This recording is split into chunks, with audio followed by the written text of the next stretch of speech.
Yo, we're back. This would not be retro fisticuffs if I didn't have the original nigga with the fisticuffs up here. First black heavyweight champ of the world, Jack Johnson. Let's go.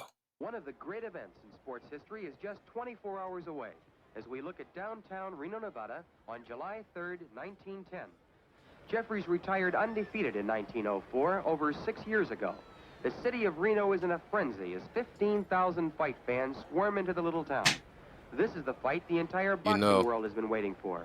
A clash This between the guy's two the men who are definition of ranked as the bravery, greatest man. heavyweight champions of all time.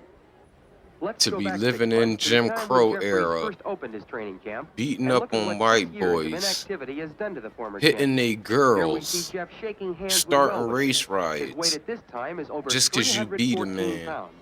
to Also a visiting pulp. Jeff are former heavyweight champions John L. Sullivan to your right and James J. Corbett to your left. And There had been an living your 18-year life feud in between these two constant great danger, fighters, which is but he finally didn't live patched his up on life this in very fear. day. To the delight of And he cameramen, was the they go first through a mock dude to sparring rock session with the golds in his mustached mouth John L.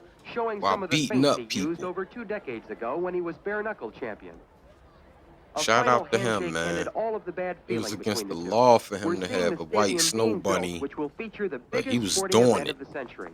This is the first time in pugilistic history that an arena has been built specifically for one special prize fight. The Wow. promoter is the fabled Tex Rickard, who paid $120,000 in gold to capture this sporting plum. It's Gold. now July 1st, just 3 days until Jeffries and Johnson enter the ring. Unbelievably, you are looking at a 226-pound Jim Jeffries. Jeff has done what many experts had predicted was virtually impossible. He has recaptured his fighting form and shed over 110 pounds in the process. On this particular day, he's loosening up in preparation for 3 rounds of sparring with the legendary Joe Shawinski. A crowd of over 1,000 fight fans is present to watch Shawinski, Joe a Shawinski man must have considered been one of the great legendary. fighters of the I era, never heard of him. demonstrate to Jeffries the various moves he used to whip Jack Johnson, the present champion.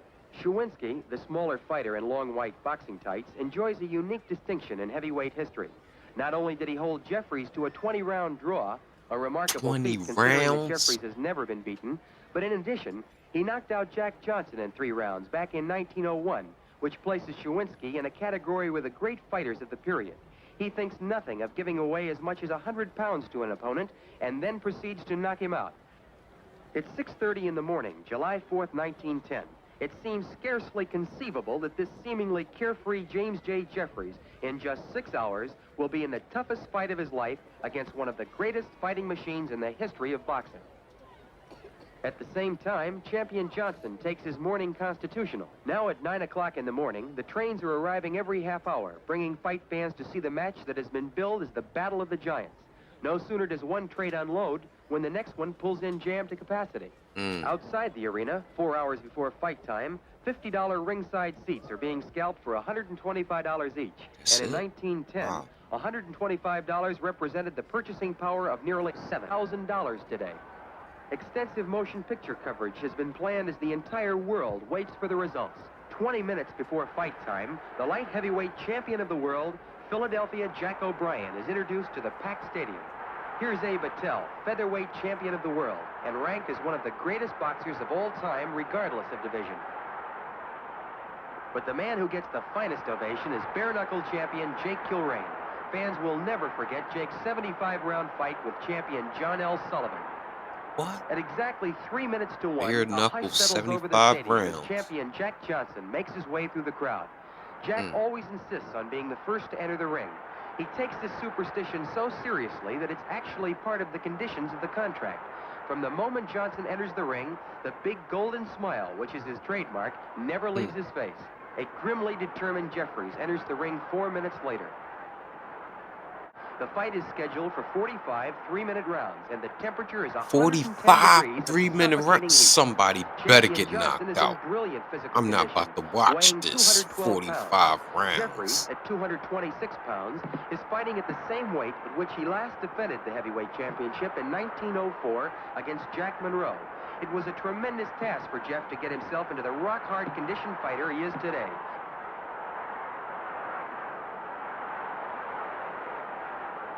Jeffries won the heavyweight They wasn't championship of even the world punching in real 11 years ago gloves. on June 9th, These was like 1899, when mittens he with knocked out cotton Bob in them, Fitzsimmons in 11 rounds. like After small successfully mittens. defending the They had crown no 7 times padding. in that period between 1899 and 1904, he retired undefeated, having beaten every prominent heavyweight who wanted a chance at his crown. Now this is Round one draws fisticuffs. to a close This with is both not men boxing. conserving What their they were energy, doing was knowing there are a fisticuffs, and possible that 44 round was rounds to mad go. short. As round 4 begins, neither fighter has gained a clear advantage. In rounds 2 and 3, the two men continued feeling each other out, searching for weaknesses, using early caution. The third man in the ring is none other than promoter Tex Rickard. For weeks, Johnson and Jeffries haggled about who should referee the fight. Rickard attempted to solve the problem by asking the President of the United States, William Howard Taft, to be the referee. When President Taft declined, Rickard then sent a wire to the famous British author of Sherlock Holmes, Sir Arthur Conan Doyle, who also respectfully declined. Finally, Rickard, who has never refereed a prize fight in his life, nominated himself as the third man in the ring. You don't While he even was know in the training, rules. champion Johnson had read the glowing accounts of the giant-like strength of Jeffries. It said that no man living can tie Jeffries up in close. When Johnson heard this, he said that he was not only going to tie Jeffries up in the clinches, but that he was going to actually twist Jeff's arms behind his back in order to completely neutralize the strength of the challenger. I got this. What a strategy. We're 1196 on that possible hit and run. Johnson lands a stinging overhand right, which is the best punch of the fight thus far, and round 4 comes to an end. We go into round 13 with the challenger Jeffries tiring 13. badly. In rounds 5 through 12, Johnson has slowly but methodically worn I'm glad Jeffries they down with skipped this hard right shit. It, uppercuts it, in the it just clinches looked like they and having a powerful cuddle lefts and rights fest. to the body. The fight is They hugging definitely it out. going the way Johnson has planned it. The champion is setting his own pace, letting the years of inactivity, the tremendous heat, and his own powerful punching slowly take their toll on the 37-year-old challenger. When Jeffries retired 6 years ago, Tommy Burns won general recognition as heavyweight champion by going around the world and defeating every heavyweight who laid claim to the crown. Burns lost his title December 26, 1908, just 2 years ago, to Jack Johnson in Sydney, Australia, in a spectacular contest. Johnson returned to the United States, and last year, in 1909, successfully defended his title against the middleweight champion of the world, Stanley Ketchel. This is Johnson's second title defense, and Jeffries is considered by far the most formidable opponent That's that old Johnson school. has ever had to face. Both men are now feeling the effects of this tremendous heat, but it's the champion, Johnson, who definitely appears to be the stronger of the two. A smashing right hand by Johnson is followed by a jolting That right heat uppercut. fucking him up.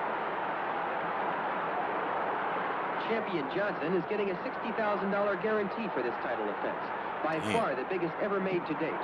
Jeffries' guarantee is $40,000, plus the astronomical figure of $75,000 for signing with Rickard for the fight. 1,500 Never Say Die fans crashed over the fence when there simply were no more seats to be sold. In Rickard's financial breakdown of the fight, these same 1,500 crashers were listed as complimentaries. That's crazy. In the previous round, Johnson relentlessly pursued Jeffries all You over took the a ring. pay cut, so Here you in round better 15, knock him he out, rushes Jack Jeff against Johnson. the ropes and lands a hard right uppercut. He follows it up with 3 left hooks, and Jeffries goes down for the first time in his entire Pummeled him. professional career. The crowd leaps to its feet at the shock of what's happened. Jeff rises and gets hit Damn. with a smashing left hook. God damn, that's how they used to do? You can't even get the fuck up. With the help of a fan, lifts him to his feet. Oh, wow. Johnson rushes The Jeffries fans across the helped ring him where he up. floors Yo, Jeffries with a boxing was paralyzing wild left back hand. then. Rickard steps between the two fighters as Sam Berger, in dark Oh, crimson niggas hat, is not supposed to rushes be in in the and ring. stops the fight to save Jeffries from further punishment. James J. They Jeffries suffers the stopped first the and only defeat fight of his to entire save professional their career, fellow while man. Jack Johnson successfully defends his World Heavyweight Championship.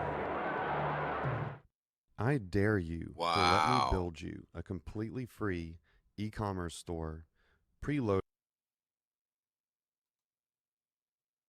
Wow. Wow.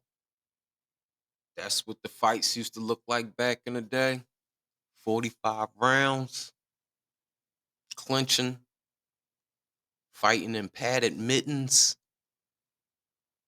They don't even let you get up. Like you get as soon as you get up, you getting stole. Like I kind of like it. I wouldn't probably. I would have made it as a boxer back then. I would have been fucking motherfuckers up.